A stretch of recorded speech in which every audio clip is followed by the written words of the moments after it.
Karachi development authority کے تحت شمس الحق صدیقی جو سیکٹری کے ڈی اے ہے، انہوں نے اپنی دستخط سے ایک آرڈر 23 اگست 2022 کو جاری کیا۔ آرڈر نمبر 1089 کے تحت انہوں نے واضح طور پر لکھا ہے کہ نوید انور جو گریڈ 19 کے آفیسر ہیں اور اس وقت ڈائریکٹر ریکوری کی حیثیت سے کراچی ڈیولپمنٹ اتھارٹی میں فرائض انجام دے رہے ہیں، ان کو فی الحال عارضی بنیادوں پر آفیسر آف ممبر فائنانس کے ڈی اے کا چارج دیا جا رہا ہے۔ جی ہاں، ممبر فائنانس کے D A Karachi development authority. وجہ یہ ہے کہ یہاں سے ممبر فائنانس شجاعت حسین جو کہ ایکس پاکستان لیو پر ہیں اور عمرے کی سعادت حاصل کرنے گئے ہیں اور یقینی طور پر وہ 28 اگست 2022 تک ان کی واپسی ممکن ہے۔ تاہم اس حوالے سے کہ کے ڈی اے کے معاملات چلتے رہیں، نوید انور کو باقاعدہ ممبر فائنانس شجاعت حسین کی جگہ چارج لینے کی ہدایت کر دی گئی ہے اور اجازت دے دی گیا ہے کام کرنے کے لیے۔ ڈائریکٹر ریکوری کی حیثیت سے نوید انور صدیقی کا کردار نمایاں ہے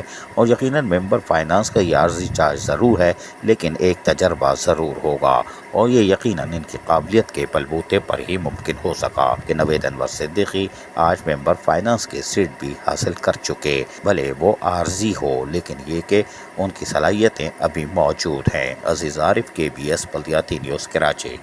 ایسی ہی خوبصورت ویڈیوز فیوچر میں حاصل کرنے کے لیے ریڈ بٹن پر کلک کر کے اور بیل آئیکن کو پریس کر کے ہم سب کے سبسکرائبر بننا مت بھولیے۔